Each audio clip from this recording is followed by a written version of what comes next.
שבא למקום, אני אומר שההרגשה היא שם צריכים לברך, לא לשבור, שעושה לא נס במקום הזה, לא הכוונה לכל משפחת מיעוט ושברון. שהמקום הזה כולו הוא בנס.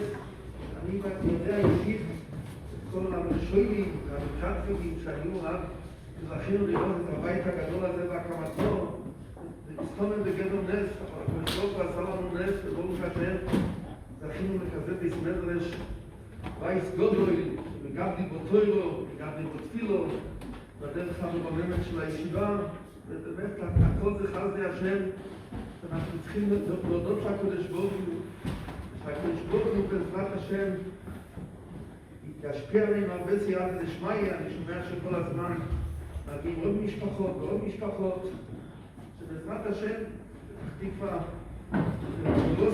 רוסו וקדושו. מייסדי פתח תקווה היו שבאמת מסרו את נפשם להעמיד את פתח תקווה במושגים של ירושלים.